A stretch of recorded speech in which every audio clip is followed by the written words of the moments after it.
we saw this glow of light, just this kind of a halo of a light, just kind of beaming out. He wanted to tell me about a crash of some sort of craft that had occurred on his ranch. He would wad it up in his hand.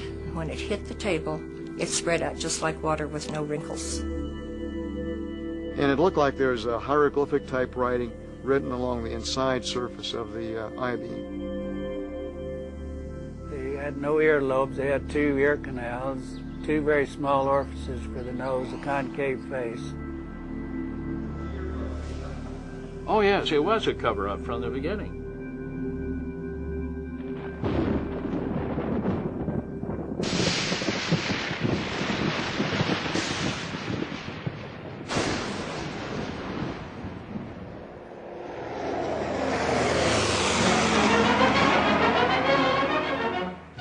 Roswell, New Mexico, 1947, a military town and Air Force base, home to America's 509 bomb group, a tight-knit community of soldiers and civilians in the heartland of rural America.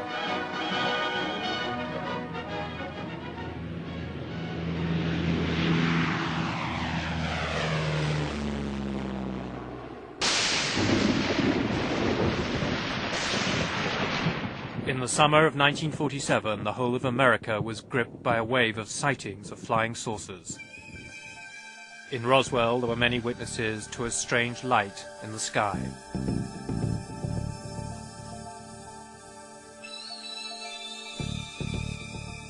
But it was just going in a northerly motion at a pretty rapid speed, but nothing like a falling star or a meteorite. So bright like that, you couldn't look direct at it very long at a time. Then you had to look to the side of it, just like looking into a bright sun. William Woody is 61, a pig farmer who worked for the local bus company in Roswell. He remembers to this day what he saw on the night of the 4th of July, 1947. I was 13 years alive, and that's the first time I'd ever seen anything like that. We got in the old truck one morning and headed north out 285 just to see if we could locate it. Every exit or path off of the highway was blocked off with the military sentries, and said that that was under investigation and nobody was allowed to go either east or west off of the highway.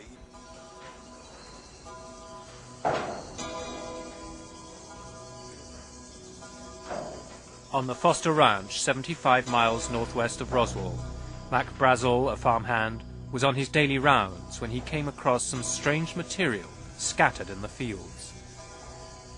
His sheep refused to go near it.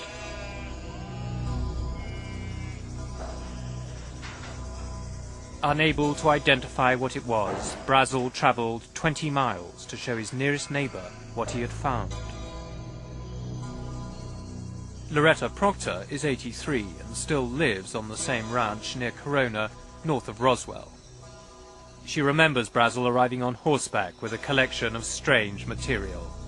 He showed us this piece that looked like plastic or wood of some kind, and he said that there was some metallic-looking stuff that when you crushed it, it just straightened right back out. It wouldn't, wouldn't stay crushed. And there was some beams or something that he said had kind of pinkish purple printing on it. Well, we told him it's probably a UFO and he should report it.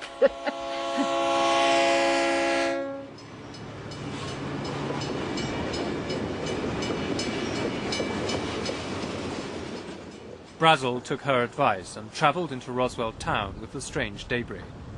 He reported his find to the sheriff of Chavez County. Sheriff George Wilcox immediately notified the local air base. Roswell Army Airfield was home to the 509, America's elite bomb group which had dropped the atomic bomb on Japan. As the only atomic bomb squadron in the world, it was surrounded by the highest levels of security and secrecy. The 509's air intelligence officer was Major Jesse Marcel. he was assigned to investigate the material that the rancher had brought in. Marcel drove out to Brazel's ranch to collect some of the debris. That night, he brought it back to his house to show his wife and son. He came back real late one night, about 2 o'clock in the morning, as I recall, very excited because he woke myself, my mother up, saying they found parts of a UFO or a flying saucer at that time. And he wanted me to see it because it was such of an unusual type of finding. Dr. Jesse Marcel Jr. is himself a pilot, colonel, and state surgeon in Montana's Air Force Reserve.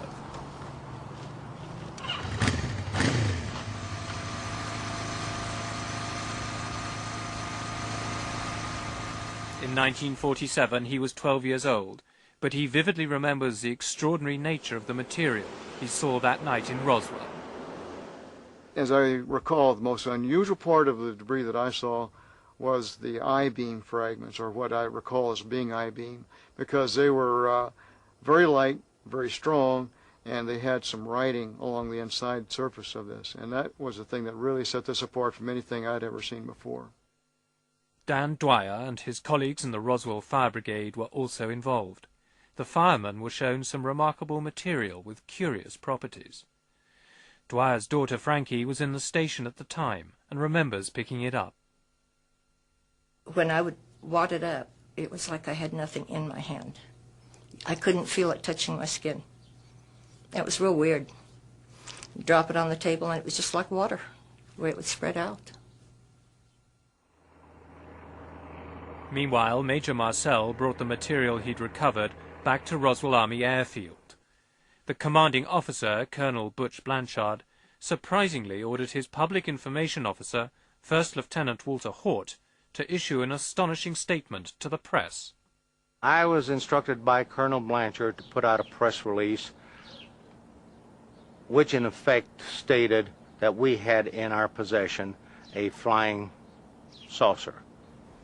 In essence, it said that we have in our possession a flying disc. It was picked up on a ranch, and I can't remember if I said northwest of Roswell, brought into town by Mac Brazel, a ranch foreman, and the material was flown to higher headquarters, 8th Air Force, General Ramey. It was an announcement that stunned the world. The London Daily Telegraph reported that although no details were given of the craft, the Air Force claimed that it was of a flimsy construction, like a box kite. A small town in America had become the center of the world's attention. There was a tremendous amount of excitement because here I am, a little country editor in a small city in New Mexico, talking to Paris and Rome and London and Tokyo, and I can't remember all of them, spent the whole afternoon on the phone. And I know that my counterparts at the Roswell paper and probably at the radio stations did the same. But there was a lot of excitement. America was transfixed. Radio networks issued hourly bulletins. This is an actual broadcast of the time. Headline edition, July 8, 1947. The Army Air Forces has announced that a flying disc has been found and is now in the possession of the Army. Army officers say the missile, found sometime last week, has been inspected at Roswell, New Mexico, and sent to Wright Field, Ohio, for further inspection. Russia has demanded UN action to get all... Major Marcel had flown samples of the material to Fort Worth, Texas, headquarters of the 8th Air Force. Here, the story would take a remarkable turn. General Roger Ramey, the commanding officer there, called a press conference in his office. In front of photographers, he invited Major Marcel to display the material he had brought from Roswell. The base duty weather officer was also ordered to attend so that he could give his verdict to the press as to precisely what Marcel was holding in his hands. The general called and said, "Get your ass over here to my office. We got something here we want you to look at." And aye, sir. And he says, "If you've got a car, fine. If you haven't, get one. Get the first means of transportation and get over to my office."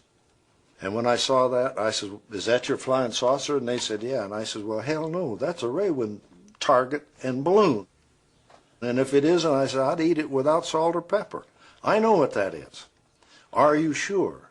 Yes, I'm sure. I know what that is. This is what I would like to show you.